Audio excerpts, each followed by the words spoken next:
नमस्कार दोस्तों, आज की इस वीडियो में आप सभी का स्वागत है।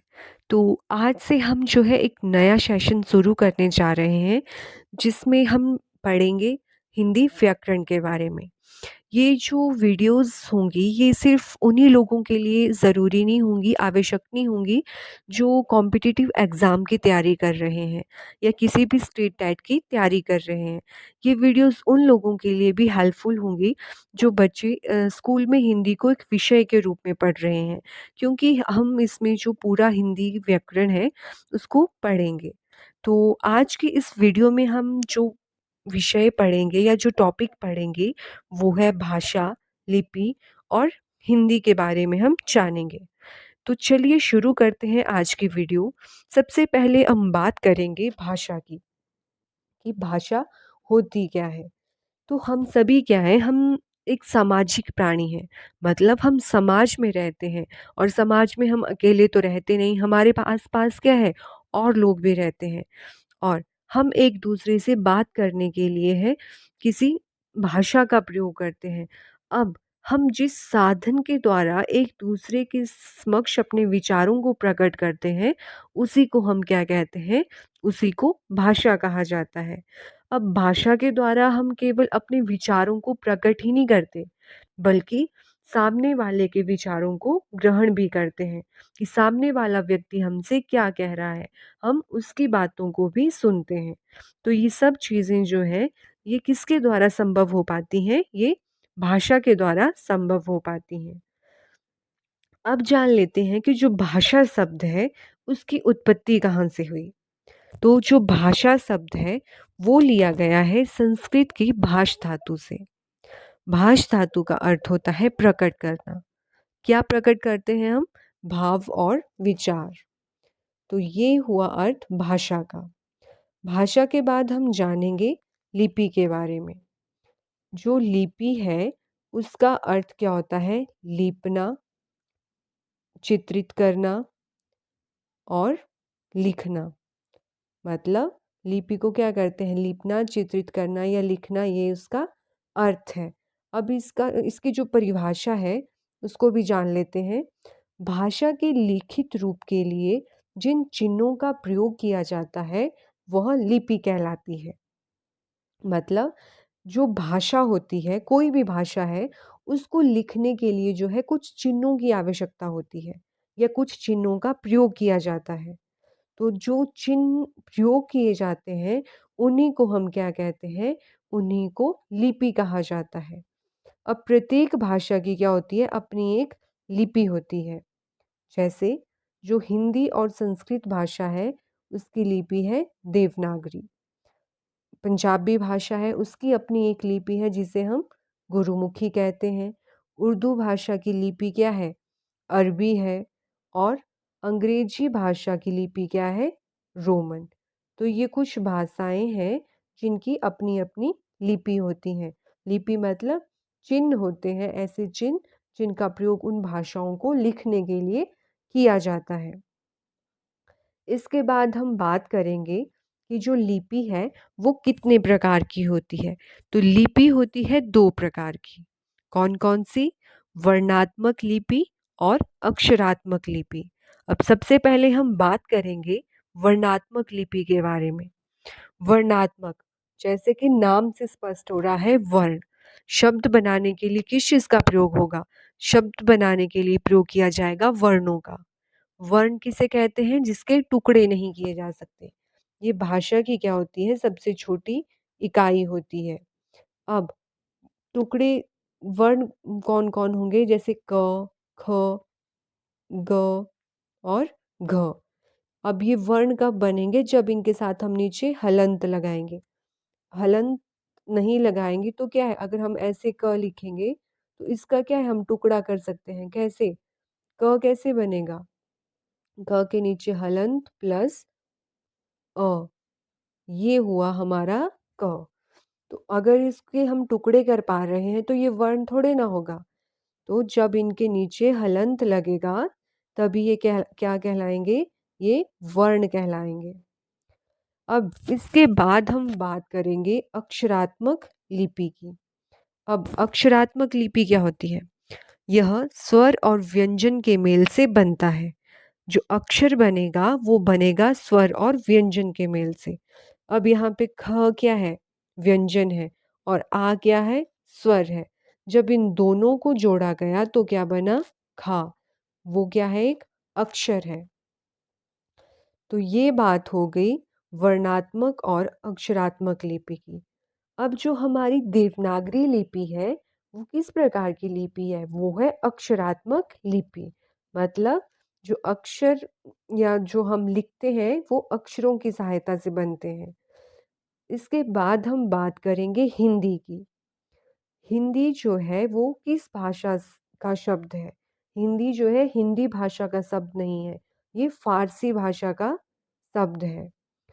फारसी में क्या होता था, जो स है उसका उच्चारण ह किया जाता था। जैसे एक प्राचीन बात है जिसको माना जाता है कि जो सिंधु नदी के आसपास के क्षेत्र में लोग रहते थे, उनको सिंधु कहा जाता था और जो भाषा वो बोलते थे उसको सिंधी या सिंधवी कहा जाता था।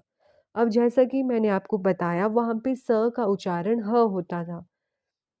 तो जो फ़ारसी लोग आए उन्होंने क्या किया, वो सिंधु को हिंदू, सिंधी को हिंदी और सिंधवी को हिंदवी उच्चरित करते थे। मतलब वो इस तरह से उसका उच्चारण करते थे। तो वहीं से हिंदी शब्द की उत्पत्ति हुई। अब हिंदी भाषा का विकास क्रम। अब हिंदी भाषा का जो विकास क्रम है उसके बारे में भी जान लेते हैं। यहाँ से क्वेश्चन पूछा जाता है जो आपके स्टेट टेट होते हैं। खासकर एचपी टेट में तो पूछा गया है, यहाँ से हम डिस्कस करेंगे आगे। सबसे पहले आई संस्कृत भाषा, जो वैदिक संस्कृत और लौकिक संस्कृत थी। फिर पाली, प्राकृत, अपभ्रंश, सौरसेनी और लास्ट में आई हिंदी। तो सबसे पहले बात करेंगे हम संस्कृत भाषा की। संस्कृत भाषा में जो है इसको 2 पार्ट्स में डिवाइड किया गया। पहली है वैदिक संस्कृत, जिसका समयकाल रहा 1500 से 1000 ईसा पूर्व। फिर आई लौकिक संस्कृत, इसका समयकाल था 1000 से 500 ईसा पूर्व। संस्कृत के बाद आई हमारी पाली भाषा। अब पाली भाषा जो है इसमें लिखा गया बौद्ध ग्रंथ। यहीं से क्वेश्चन पूछा जाता है कि बौद्ध ग्रंथ को किस भाषा में लिखा गया है। ऑप्शन दे दिए जाएंगे, वैदिक संस्कृत, लौकिक संस्कृत, पाली, प्राकृत। और बच्चे कंफ्यूज होते हैं पाली और प्राकृत में। तो आपको याद रखना है कि जो बौद्ध ग्रंथ है उसको लिखा गया है पाली भाषा में। और पाली भाषा जो थी वो बुद्ध की भाषा है, उस समय पर इसको बोला जाता था। और इसका समयकाल है 500 ईसा पूर्व से 1 ईस्वी, मतलब 500 बीसी से 1 एडी। पाली के बाद आई प्राकृत भाषा। प्राकृत भाषा में लिखा गया जैन ग्रंथ को, ये भी पूछा जाता है। और ये महावीर की भाषा है और इसका समयकाल है 1 ईस्वी से 500 ईस्वी। अब प्राकृत के बाद आई अपभ्रंश। अपभ्रंश का मतलब होता है पतन, और ये थी आपकी 500 से 1000 ईस्वी के बीच में। इसके बाद सौरसेनी, और सौरसेनी से निकली हिंदी। और हिंदी भाषा को क्या है, ये आज तक इसका प्रचलन हो रहा है। तो ये बात हो गई हिंदी भाषा के विकास क्रम की, जो एग्ज़ाम के पॉइंट ऑफ व्यू से इम्पॉर्टेंट है और आपको ऐसे भी जो है ये पूरा क्रम पता होना चाहिए। इसके बाद हम बात करेंगे हिंदी की उपभाषाएं एवं बोलियां। अब हिंदी की कितनी उपभाषाएं हैं? हिंदी की 5 उपभाषाएं हैं और उन 5 उपभाषाओं के अंतर्गत आती हैं 17 प्रकार की बोलियां। प्राचीन आर्य लोग थे, वो क्या करते थे, वो हिंदी का अर्थ हिंद या भारत के लिए मानते थे। किंतु अब सामान्य अर्थ में क्या है, बिहार, उत्तर प्रदेश, राजस्थान, मध्य प्रदेश, दिल्ली तथा पंजाब में प्रयुक्त 5 भाषाओं और उनके अंतर्गत 17 जो बोलियां हैं उनको भी हिंदी के नाम से जाना जाता है। ये क्या है, ये क्षेत्र हिंदी क्षेत्र कहे जाते हैं। अब ये जो 5 बोलियां हैं और 17 उपबोलियां हैं, ये कौन-कौन सी हैं? 5 उपभाषाएं हैं आपकी पश्चिमी हिंदी, पूर्वी हिंदी, बिहारी उपभाषा, राजस्थानी उपभाषा और पहाड़ी उपभाषा। तो ये जो रेड पेन से लिखी हैं ये उपभाषाएँ हैं और ये आगे बोलियाँ हैं। तो सबसे पहले हम बात करेंगे पश्चिमी हिंदी की, जो एक उपभाषा है और इसके अंतर्गत आती हैं आपकी 5 बोलियाँ। कौन-कौन सी? खड़ी बोली, ब्रजभाषा, हरियाणवी, बांगरू या कन्नौजी और बुंदेली। ये आई आपकी पश्चिमी हिंदी के अंतर्गत 5 बोलियाँ। दूसरी है पूर्वी हिंदी और पूर्वी हिंदी के अंतर्गत आती हैं 3 बोलियाँ। कौन-कौन सी? अवधी, बघेली और छत्तीसगढ़ी। इसके बाद जो तीसरी उपभाषा है वो है बिहारी उपभाषा। इसमें भी 3 बोलियाँ हैं। कौन-कौन सी? भोजपुरी, मगधी और मैथिली। अब ये हो गई 3 उपभाषाएँ, अगली जो 2 हैं वो ये ऐसा नहीं है कि आपको इनको इसी क्रम में रखना पड़ेगा कि पहले पश्चिमी नहीं, आगे-पीछे कर सकते हैं। लेकिन जो इनके अंतर्गत बोलियाँ आती हैं, उनको आप आगे-पीछे नहीं कर सकते। आगे-पीछे मतलब जो पश्चिमी हिंदी की बोलियाँ हैं, उनको आप पूर्वी हिंदी में नहीं डाल सकते। ये आपको ऐसे ही याद रखनी पड़ेंगी। तो हमने पश्चिमी हिंदी, पूर्वी हिंदी और बिहारी उपभाषा की बात कर ली।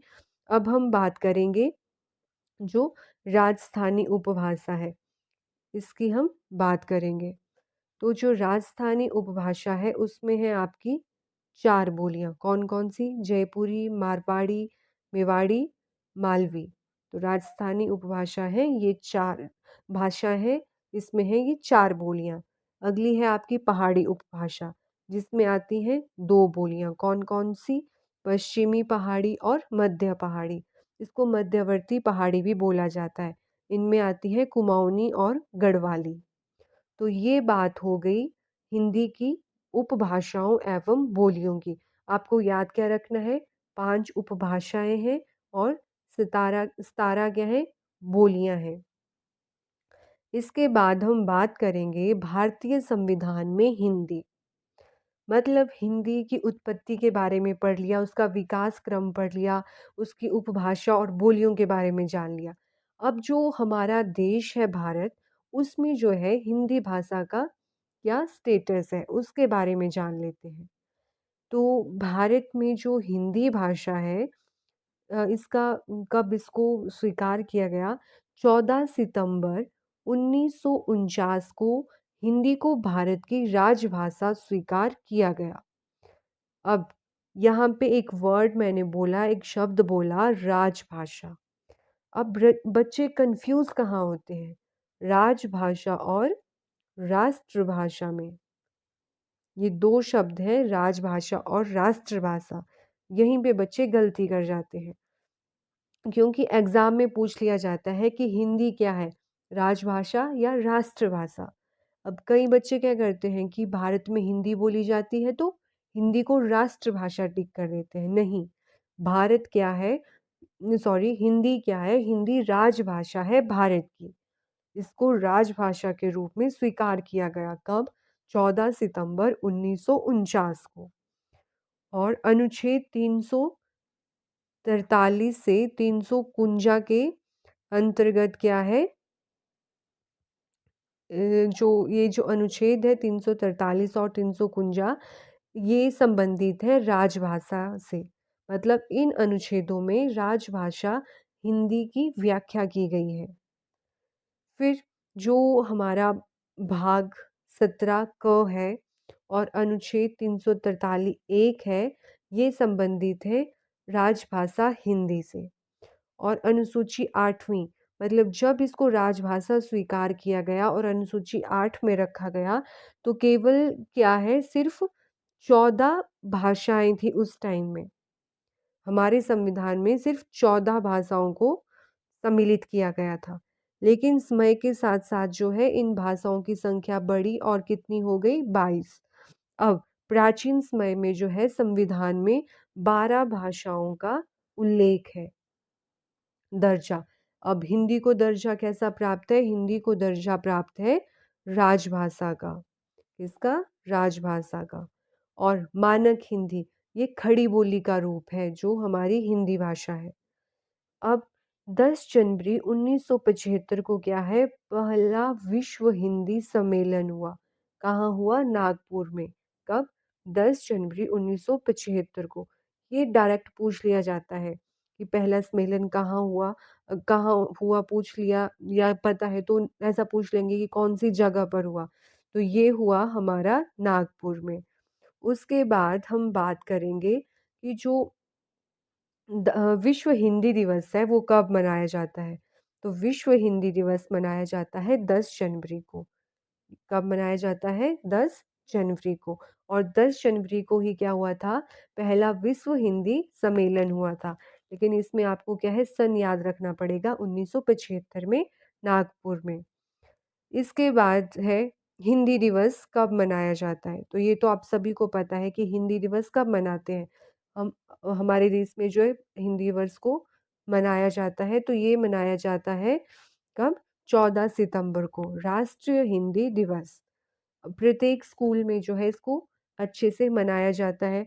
अनेक प्रकार की प्रतियोगिताओं का आयोजन किया जाता है और हिंदी भाषा का महत्व जो है वो बच्चों को समझाया जाता है। इसके बाद जो हिंदी भाषा जो है मतलब राष्ट्रीय हिंदी दिवस तो मनाया ही जाता है, साथ में क्या है एक राजभाषा सप्ताह मनाया जाता है, जो कब 14 सितंबर से 21 सितंबर तक क्या है राजभाषा सप्ताह मनाया जाता है। फिर हिंदी पखवाड़ा मनाया जाता है, ये होता है 14 सितंबर से 30 सितंबर तक। तो ये हमने बात की भारतीय संविधान में हिंदी से रिलेटेड जो भी प्रावधान हैं उनके बारे में। आज इस वीडियो में हमने पढ़ा कि भाषा क्या होती है, उसके बाद हमने जाना कि लिपि क्या होती है, लिपि की ज़रूरत क्यों होती है, इसका प्रयोग किस लिए किया जाता है। फिर हमने देखा कि जो देवनागरी लिपि है वो अक्षरात्मक लिपि है। फिर हमने जो हिंदी है उसका विकास क्रम जाना कि पहले संस्कृत भाषा बोली जाती थी, फिर पाली, प्राकृत, अपभ्रंश, हौर्सेनी और अब बोली जाती है हिंदी। फिर हमने इसमें 5 उपभाषाएँ और 17 बोलियों के बारे में देखा।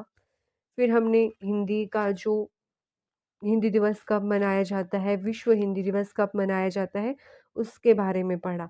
देखिए ये टॉपिक जो है, यहाँ से भी क्वेश्चन पूछा जाता है। आपको यूट्यूब पे बहुत सारी वीडियो देखने को मिलेंगी, लेकिन मैक्सिमम जो हिंदी व्याकरण की शुरुआत की जाती है, वो वर्णमाला से शुरू करते हैं। लेकिन हमें हिंदी के बारे में भी तो पता होना चाहिए कि कहाँ से आया, कब उत्पत्ति हुई, हमारे संविधान में इसको कौन से अनुच्छेद और अनुसूची में रखा गया है, यहाँ से भी क्वेश्चन पूछे जाते हैं। अगर आपको ये वीडियो पसंद आई और आपके लिए हेल्पफुल है, तो आप मेरे चैनल को सब्सक्राइब कर सकते हैं और वीडियो को लाइक, शेयर और कमेंट कर सकते हैं। इसी के साथ धन्यवाद।